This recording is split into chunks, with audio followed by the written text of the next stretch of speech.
अस्सलाम वालेकुम नादरीन, आप यूट्यूब चैनल देख रहे हैं। मैं इमरान खान हूँ। नादरीन, सबसे पहले महमूद अचकज़ई साहब को अपोजिशन लीडर मुकर्रर कर दिया गया, उनका नोटिफिकेशन जारी कर दिया गया है। ये अगस्त में इमरान खान साहब ने कहा था कि ये काम किया जाए, लेकिन इमरान खान जो भी कहे पाकिस्तान का निज़ाम उससे खौफज़दा हो जाता है। एक ज़िद पकड़ी हुई है पाकिस्तान की मिलिट्री एस्टेब्लिशमेंट ने कि जो इमरान खान चाहता है वो हम होने नहीं देंगे। अल्टीमेटली होता वही है। इमरान खान ने कहा था मैं इलेक्शन जीतूंगा, उसने जीत कर दिखा दिया। इमरान खान ने कहा था कि तुम मुझे डरा हुआ नहीं देख पाओगे, उसने वो भी दिखाया। इमरान खान ने कहा था कि तुम मुझे शिकस्त नहीं दे पाओगे, वो शिकस्त नहीं खाई उसने। इमरान खान ने कहा था कि सुहेल अफरीदी को वज़ीर आला बनाना है। DGISPR आकर पेशावर के अंदर काफ़ी रोला शोला डाल के गए, लेकिन बन गया सुहेल अफरीदी वज़ीर आला। फिर इमरान खान ने कहा कि अचकज़ई को अपोजिशन लीडर बनाना पड़ेगा।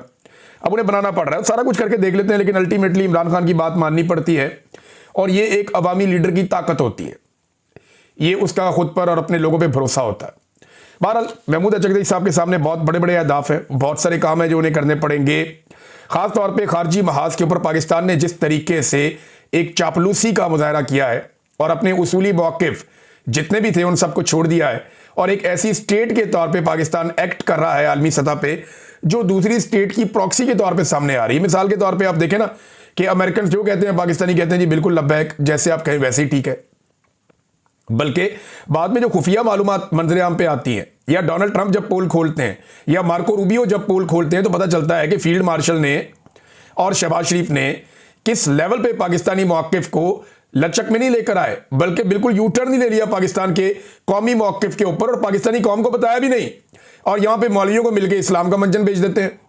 तो ये अब सारी चीज़ें जो हैं वो कौमी असम्बली में रखनी पड़ेगी। बहुत सारे और मामला हैं वो भी, लेकिन एक बड़ी डेवलपमेंट है। सुहेल अफरीदी से मैंने पिछले वीलॉग में मैंने भी रिक्वेस्ट की थी, और लोग भी कह रहे थे कि इन्हें मुतासरीन तीरा के पास जाना चाहिए। वादी तीरा के लोगों के साथ बहुत ज्यादती हो रही है, उधर बर्फबारी हो रही है, बंद कमरों के फैसलों ने उनको तबाह बर्बाद कर दिया। वो अपने इलाके छोड़ने पर मजबूर हैं। वहां पे एक ऑपरेशन की बार बार अनाउंसमेंट की जा रही है, जितनी आबादियां उन सबको खाली करवाया जा रहा है, और ये जबरदस्ती करवाया जा रहा है। खैबर पख्तूनख्वा की हुकूमत ये नहीं चाहती। अब मैं आपको बताता हूं कि सुहेल अफरीदी साहब को पहले बताया कि जी मौसम खराब है, आप वहां नहीं जा सकते, और आपने नहीं जाना, हेलीकॉप्टर नहीं जा सकता। फिर सुहेल अफरीदी साहब ने जनाब गाड़ियों पे जाने का फैसला किया। ये पेशावर से अपना काफिला लेकर निकले, और बिलाखिर ये अपनी जान को खतरे में डाल रहे हो। जान बहुत खतरे में है, और ये वादी तीरा का इलाका है। यहाँ पे आपको पता है अच्छे और बुरे हर तरह के तालिबान फिरते हैं, तो सुहेल अफरीदी की जान खतरे में। इसके बावजूद वो गए, उन्होंने कहा जी बंदूक का मुकाबला बंदूक से किया जाता है, ये यहाँ की रवायत है। लेकिन इस वक्त यहाँ एक तरफ से बंदूक है तो दूसरी तरफ जबान, जिस पर एक फरियाद है। मैंने अपनी कौम के बच्चों के हाथों में बंदूक की जगह कलम देने का वादा किया है। हम अमन चाहते हैं, जंग नहीं चाहते। ये सुहेल अफरीदी ने वादी तीरा में खिताब किया है। ये कुछ मनाजर मैं देख रहा हूं, यानी बर्फबारी हो रही है, क्या बेचारों के लोगों के हालात हैं, और लोग बैठे हुए हैं बेयारो मददगार। फिर सुहेल अफरीदी ने कहा जिन गाड़ियों को टोकन नहीं मिले, इनको अभी टोकन जारी करके मेरे काफिले के पीछे रवाना किया जाए। ये मुल्क हमारा है, किसी के बाप की जागीर नहीं है। अब मामला यह है कि ये लोग अपना इलाका छोड़ रहे हैं, वहाँ ऑपरेशन हो रहा है, और सुहेल अफरीदी साहब बतौर वज़ीर आला मजबूर हैं कि जैसा वहाँ पे मिलिट्री एस्टेब्लिशमेंट चाहती है ऑपरेशन करना, वो ऑपरेशन करे। सुहेल अफरीदी सिर्फ इस वक्त अपने लोगों के साथ खड़ा ही हो सकता है, लेकिन ताकत है नहीं उसके पास, वफाकी हुकूमत भी नहीं है इनके पास। इमरान खान की वफाकी हुकूमत बनी थी, लेकिन छीन ली, शहबाज शरीफ को दे दी, और अब सूबाई हुकूमत के बाद ये इख्तियार और ये ताकत और वो बंदूक तो नहीं है, तो फौज ज़बरदस्ती वहाँ पे ऑपरेशन कर रही है बकौल सूबाई हुकूमत के। और सुहेल अफरीदी के पास इसके अलावा कोई और चारा नहीं है कि वो अपने लोगों के अंदर जाए, उनको वहाँ से निकाले। तो तीरा के मुतासरीन के साथ उनकी कुछ वीडियोज़ भी आई हैं सुहेल अफरीदी की, और धुंध की वजह से, ख़राब मौसम की वजह से कहा गया कि जी आप नहीं जा सकते, लेकिन वो तीरा के इलाकों में मौजूद रहे सारा दिन, और उन्होंने वहाँ लोगों से मुलाकातें भी की। लोगों ने कहा जी हमें टोकन ही नहीं दे रहे, हमें यहाँ से निकलने नहीं दे रहे। तो सूरत हाल जो है वो बहुत बहुत अजीब है। कुछ लोग इसमें ये कह रहे हैं सुहेल अफरीदी को, जो मुखालिफिन है, कि आप इस ऑपरेशन की खामोश हमायत कर रहे हैं। वो ये कह रहे हैं जनाब कि आप, ये तो एक तरह की खामोश हमायत है कि आप इस पर आवाज़ नहीं उठा रहे। दूसरी तरफ सुहेल अफरीदी ऑपरेशन के खिलाफ आवाज़ तो उठा रहे हैं, लेकिन ताकत से उसको रोक नहीं पाएंगे। अब मेरे ख्याल में क्योंकि वादी तीरा में इनके अपने पॉलिटिकल स्टेक्स भी हैं, तो सुहेल अफरीदी को इससे ज़्यादा कुछ करना पड़ेगा, यानी उन्हें कोई एहतजाज ऐलान करना पड़ेगा, सूबाई असम्बली के अंदर इसके ऊपर बहस करनी पड़ेगी, कौमी असम्बली में और सेनेट में इस मसले को उठाना पड़ेगा, इसके लिए रैलियां निकालनी पड़ेगी, लोगों को एंगेज करना पड़ेगा। ये कुछ ना कुछ जो है वो सुहेल अफरीदी साहब को अब करना पड़ेगा। और क्योंकि देखें इन्होंने बड़ा सख्त एक मौक़िफ़ लिया था इमरान खान साहब ने और सुहेल अफरीदी साहब ने। नाज़रीन, शाह महमूद कुरैशी साहब का एक स्टेटमेंट है, यह मैं आपके सामने रख देता हूँ, वो ज़रूरी है। और इंपॉर्टेंट है। शाह महमूद कुरैशी साहब ने यह कहा कि मुज़ाहमत के बाद मफामत ही होती है, लेकिन मुज़ाहमत तो देखें अभी इस वक्त इमरान खान साहब की पॉलिसी है। उन्होंने कहा कि मुज़ाहमत के बाद मफामत ही होती है, गुफ्तगू से ही मुल्क आगे बढ़ सकता है। अदालत में पेशी के मौके पर वो मीडिया से बात कर रहे थे। उन्होंने कहा कि इमरान खान साहब ने मुज़ाकरात का इख्तियार महमूद खान अचकज़ई साहब को दिया है, वो बेहतर फैसला कर सकते हैं कि क्या करना है। हम लोग तो जेल में हैं, यहाँ पे अंदर बंद बैठे हैं, यहाँ पे मालूमात भी पूरी नहीं मिलती। फिर उन्होंने कहा कि फवाद चौधरी हमारे साथ एक पार्टी में रहे, मैं अस्पताल में था तो वो इयादत के लिए आ गए, अब घर आए मेहमान को मैं ये तो नहीं कह सकता कि क्यों मिलने आए हो। बस इतना ही है, शाह महमूद कुरैशी साहब ने कहा, और यही बात पहले इससे हुई भी थी। और साथ ही उन्होंने कहा कि पाकिस्तान ने अफगानिस्तान की बहुत मदद की है, हमारा अफगानिस्तान से जायज़ मुतालबा है कि इनकी सरजमीन हमारे खिलाफ इस्तेमाल ना हो, अमन चाहते हैं और अफगानिस्तान को हमारा साथ देना चाहिए। अब नाज़रीन, ये शाह महमूद कुरैशी साहब की बातचीत है, लेकिन मुज़ाकरात के हवाले से देखें, फवाद चौधरी बार बार कहते हैं कि अडियाला जेल के मकीन से अगर आपकी बातचीत नहीं हो रही तो आप चले जाएं कोट लखपत जेल में। अब कोट लखपत जेल का जो सबसे बड़ा ओहदेदार है वाइस चेयरमैन पार्टी का शाह महमूद कुरैशी, वो ये कहते हैं कि नहीं, ये इमरान खान साहब ने इख्तियार दिया और मैं इमरान खान साहब के साथ खड़ा हूँ, ये भी उन्होंने कहा और बार बार कहा। तो महमूद खान अचकज़ई साहब के कोर्ट में बॉल है कि वो अब इस मामले को किस तरफ लेकर जाते हैं। नाज़रीन, इमरान खान साहब को कैद तन्हाई में रखा हुआ है, उनसे तो आपको पता है कि मुलाकातें हो नहीं रही, तो कोई वहाँ से तो इन्फॉर्मेशन आ नहीं रही। लेकिन एक इन्फॉर्मेशन मेरे पास आज से चंद दिन पहले आई थी, अब कुछ छोटी छोटी चीज़ें उसके साथ डॉट कनेक्ट हो रहे हैं, तो मैं उसको इन्फॉर्मेशन को रिवील कर देता हूँ। हुकूमत ने, और हुकूमत जब मैं कहता हूँ तो आप ये एस्टेब्लिशमेंट और हुकूमत का गठजोड़ आप समझें, इन्होंने कुछ ऑडियोज के ऊपर काम करना शुरू किया था इससे कुछ अर्सा पहले, और उसमें कुछ टेक्निकल लोगों को शामिल किया गया था और खिदमात ली गई थी और कुछ पैसा वैसा भी खर्चा गया था, कुछ सॉफ्टवेयर हैं, कुछ दूसरी चीज़ें हैं। तो इसमें आर्टिफिशियल इंटेलिजेंस में कुछ एडिटिंग एप्स भी हैं साथ में, जो ऑडियोज़ को एडिट करती हैं और मुख्तलिफ पोर्शंस को जोड़ती हैं और एक वो बनाती हैं। पहले इससे ये काम करते रहे माजी में, इन्होंने ये काम किया था। जो जज थे, जो डैम बनाने वाले जज थे, जो डैम बनाने में बहुत मशहूर हो गए, साकिब निसार साहब, उनकी भी एक ऑडियो को आर्टिफिशियल करके बना दिया था। कुछ और लोगों की ऑडियोज़ को भी किया था, इमरान खान की भी किया था, लेकिन वो इतना कोई कामयाब नहीं हुआ था। तो अब उससे बेहतर सॉफ्टवेयर और बेहतर आर्टिफिशियल इंटेलिजेंस के जरिए से इन्होंने कोई गेम डाली और कुछ ऑडियोज़ तैयार किए हैं इमरान खान साहब की मुबैना तौर पर। अच्छा, ये जो ऑडियोज़ है ना, ये ऑडियोज़ अभी भी इस काबिल नहीं है कि इन्हें पब्लिक किया जाए। मैंने पूछा, मैंने कहा पब्लिक क्यों नहीं की, फिर ऑडियोज़ अगर बना ली हैं और बड़ी शानदार ऑडियोज़ है इमरान खान की, तो पब्लिक क्यों नहीं करते।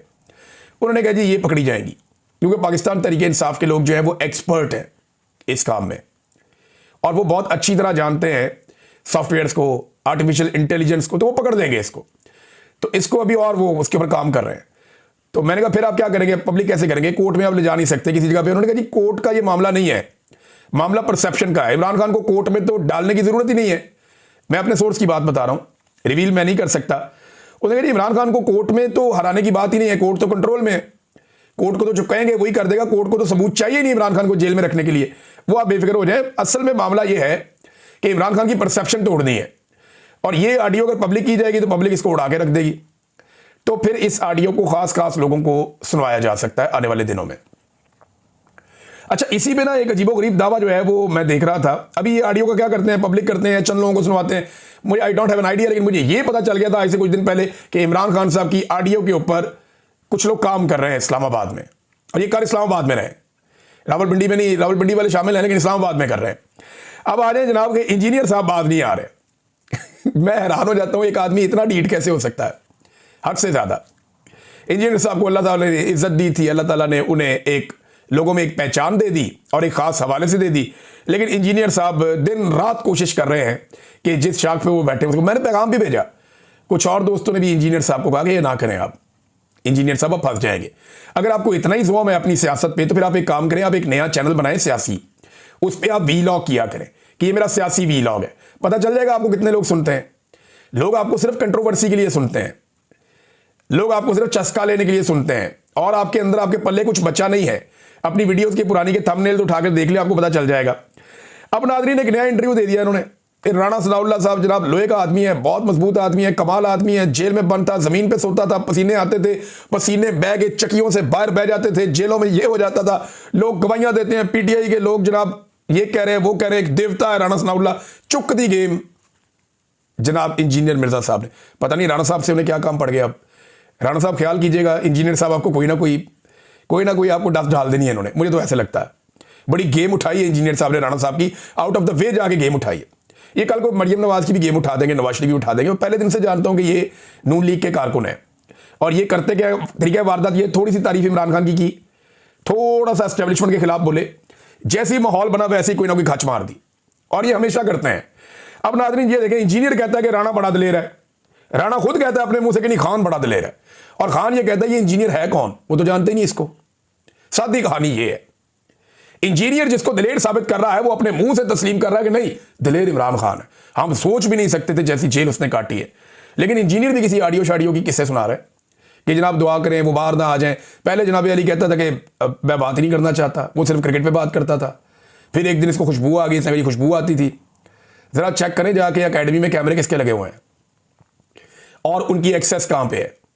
मैं लंबी बात नहीं करूंगा, लेकिन इतना जरूर बताऊंगा कि एकेडमी में कैमरे लगे हुए हैं, और सिर्फ ये चेक करवा लें कि उन कैमरों की एक्सेस कहां पर है। इंजीनियर साहब हंसी भी पड़े गए हैं यार, की हो गया, हम भी गिरफ्तार हुए हैं, मैं 10 दफा गिरफ्तार हुआ हूं। मैं 50 के करीब मुकदमात का सामना किया, और जिन मुकदमात का मैंने सामना किया है वो मुकदमात की सजा जो है वो सजाए मौत और उम्र कैद है। आप एक ही मुकदमे में यार ढेर हो गए, हौसला करना थी, की हो गया यार। इंजीनियर साहब दिल गुर्दा रखें, क्या हो गया, एक मुकदमे में आप ढेर हो गए, एक मुकदमे में ही आपकी सारी हवा निकल गई। जिस एस्टेब्लिशमेंट को आप बुरा भला कहते थे, आप दिन रात आप उनकी तारीफें करते हैं। यानी मैं हैरान हो गया यार, मैं तो अगवा भी हुआ, जबरी तौर पे लापता हुआ।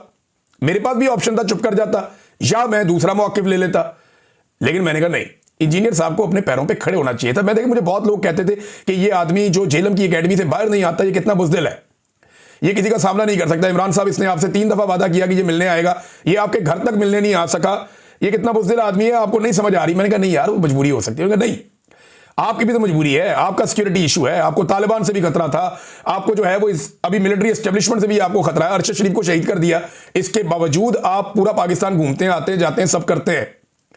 पाकिस्तान से बाहर मैं जहां मौजूद हूं ताकि मेरी आवाज चलती रहे, तो यहां पर मैं हर तरफ जाता हूं, खतरा मौजूद है, इसके बावजूद घर से बाहर भी निकलता हूं। लेकिन जो आदमी अपने आप को एक साबिर शाकिर साहब पूरी दुनिया में बाहर घूमते हैं, बहुत सारे लोग पाकिस्तान में इनकी जानों को खतरा है लेकिन वो अपना काम करते हैं।